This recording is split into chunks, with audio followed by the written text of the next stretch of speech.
Welcome to another deep dive. We're going to be looking at miracles. You know, those events that seem to defy logic and offer a glimpse into something bigger than ourselves. Yeah, it's a fascinating topic for sure, especially from a Christian perspective, where the idea of divine intervention, specifically through Jesus Christ, plays such a central role. Right. And that's what we're going to be digging into today. We've got some amazing stories lined up for you, both from the Bible and from some modern-day accounts. It's amazing to see how these stories, though separated by centuries, still resonate with that same sense of awe and wonder. It's like they're tapping into something universal, some deep longing within us to believe that the impossible is actually possible. So let's start with the foundation, the Bible. Yeah. You know, it's filled with these incredible accounts of miracles performed by Jesus. One that always stands out to me is the story of Jesus calming the storm. Oh, yeah. The disciples are out on the Sea of Galilee, caught in this sudden violent storm. They're terrified. These are experienced fishermen, mind you, but they're completely overwhelmed by the power of nature. It really highlights the intensity of the situation. Mhm. And then Jesus, who's been asleep through all of this, wakes up and simply says, "Peace, be still." And just like that, the wind dies down, the waves calm, and there's this incredible peace. It's a pretty powerful image of Jesus's authority, not just over human affairs, but over the very forces of nature. It makes you think, what if that power is still at work in the world today? Well, that's what we're going to be exploring. Yeah. And we've got some pretty compelling modern-day stories that suggest it might be. Okay, before we get to those, there's another biblical miracle I want to touch on. The raising of Lazarus. I mean, talk about dramatic. Lazarus has been dead and buried for 4 days. Then Jesus shows up and calls him out of the tomb. It's one of those miracles that just seems to defy all logical explanation. It's a pretty central miracle in Christian theology, too. You know, it foreshadows Jesus's own resurrection and the hope it offers for eternal life. But even beyond that, it speaks to this power of life over death. This idea that even in the face of what seems like ultimate defeat, there's still hope. But, you know, sometimes it feels like these biblical miracles are seen as ancient history, like they happened back then, but not so much now. Right. But what if that's not the case? What if God's power is still at work in the world today?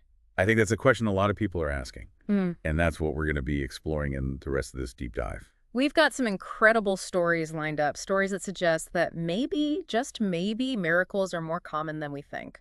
Stay tuned. So, you know, we've been talking about these incredible miracles, and it really makes you wonder, what's the point? Like, are miracles just these isolated events, or is there something more to them? That's a great question. And I think it's one that a lot of people wrestle with. You know, are miracles just about spectacle, or is there a deeper purpose behind them? Well, I think for Christians especially, miracles are seen as deeply connected to God's character and how he interacts with humanity. It's not just about the event itself, it's about what that event reveals about who God is. Okay, that makes sense. So how do miracles reflect God's character? Can you give me an example? Sure, think about the healing miracles, for example. Those stories show us a God who is compassionate. He's a God who cares about our suffering, both physical and emotional. He sees our pain and wants to alleviate it. So it's like those miracles are a tangible expression of his love for us. Like he's saying, hey, I see you.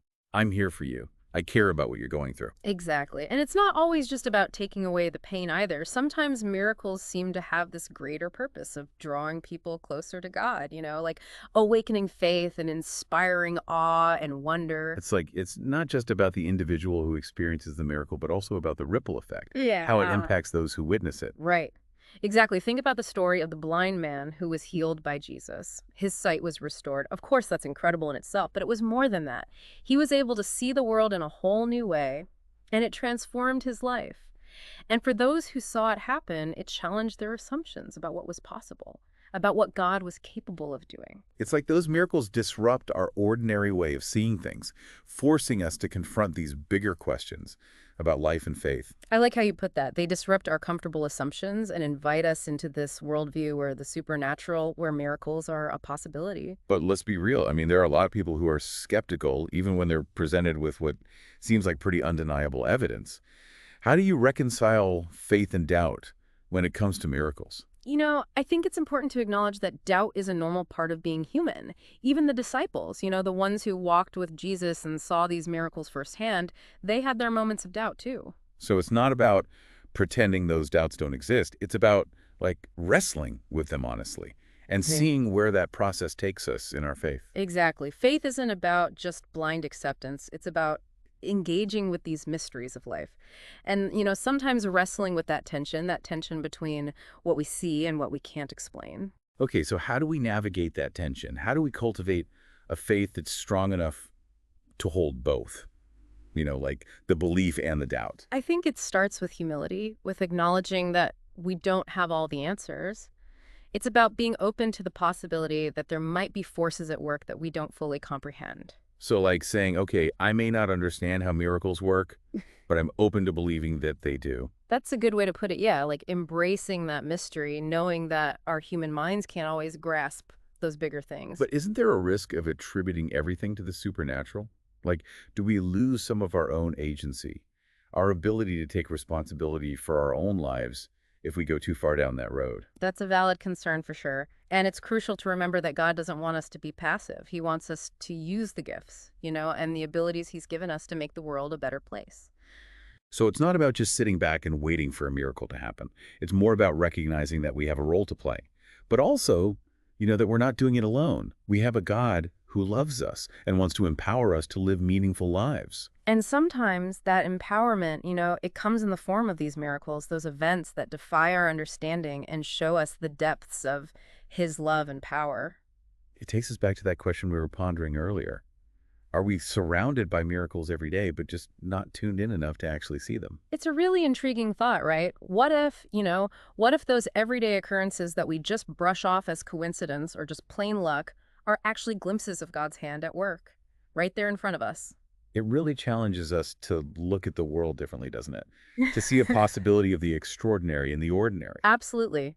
It's about training ourselves to see the world through this lens of faith and wonder, to be open to the unexpected and, yeah, the unexplained. And maybe, if we can do that, we'll start to see that miracles aren't these isolated, rare events. But, they're part of this ongoing story, a testament to God's love and his desire to be involved in our lives. It's a beautiful way to think about it, the miraculous woven into the fabric of our everyday existence. And, there's another aspect to this whole idea of miracles that I think we haven't really touched on yet, and that's the role of prayer. Oh, yeah, prayer. It's often portrayed as this mystical force, the thing that can change the course of events, even bring about the impossible. Yeah, right. Like, if we pray hard enough, God is obligated to give us what we want. But that's not really how prayer works in Christianity. It's not about manipulating God or trying to bend him to our will. So it's less about demanding miracles and more about aligning ourselves with God's will, seeking his guidance and trusting his plan, even when it doesn't make sense to us. Exactly. It's about fostering a relationship with God, one that's based on trust and humility and a willingness to listen for his voice even when it's quiet. So it's not a magic formula for getting what we want. It's more about opening our hearts to his presence and allowing him to work in and through us, even if it's not in the way we expect. And sometimes that work, it manifests in those miraculous ways that we've been talking about. You see it in the healings, the provision, those moments of just inexplicable protection.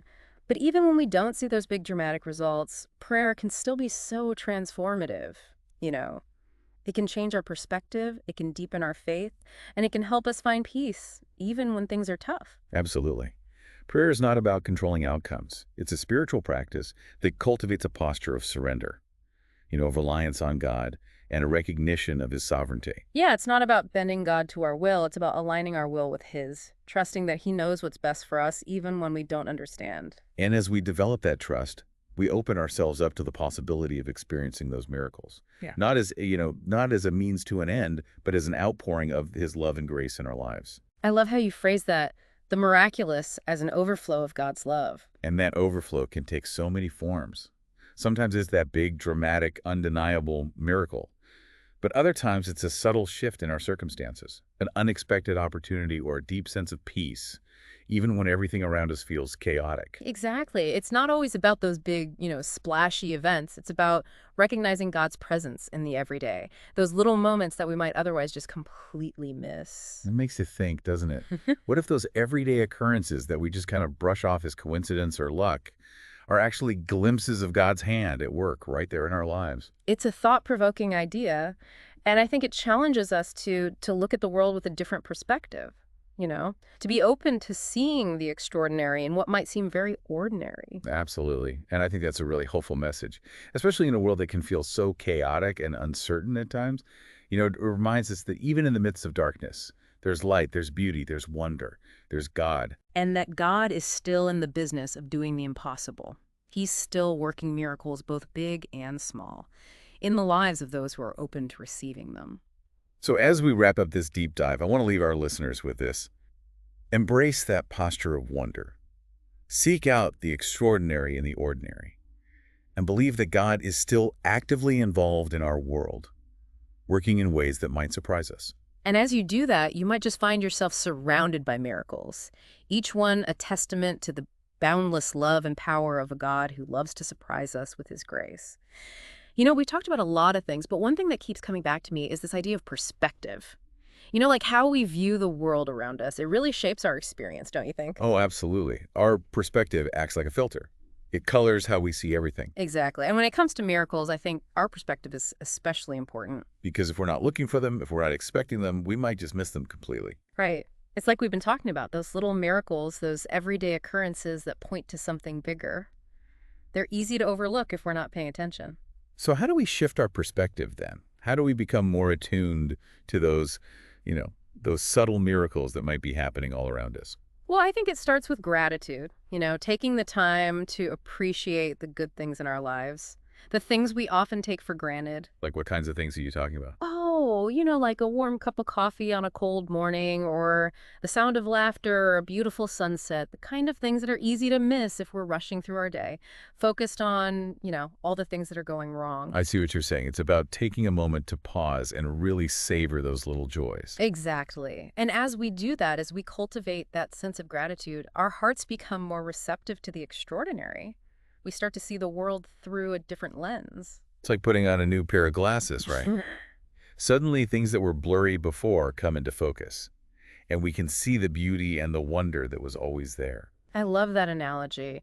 And as we become more attuned to the good, to those moments of grace, I think we're more likely to notice those whispers of God's presence in our everyday lives. So it's not just about those big dramatic miracles that defy all explanation. It's also about recognizing those smaller, more subtle miracles that happen all the time. Right, like an unexpected act of kindness, or a moment of peace when we really need it, or a problem that resolves itself in a way we never could have imagined. And those little miracles can be just as powerful as the big ones. In fact, they might even be more powerful because they remind us that God is present in every moment of our lives, not just in those extraordinary events. And I think that's a really important message for people to hear, especially those who are struggling or those who are feeling lost or alone. God is with you, even in the midst of your pain. Even when you can't see him, he's working behind the scenes. It's a reminder that we're not alone in this journey. We have a God who loves us and cares for us and is constantly working for our good. Absolutely. And that's something to hold on to no matter what challenges we're facing. So as we wrap up this deep dive, I just want to encourage our listeners to stay open to the possibility of miracles in their own lives, big or small. And to remember that those miracles might not always look the way we expect them to, but if we pay attention, if we have eyes to see, we might just be surprised at how God is working all around us. Thanks for joining us for another deep dive. And may you be blessed with wonder.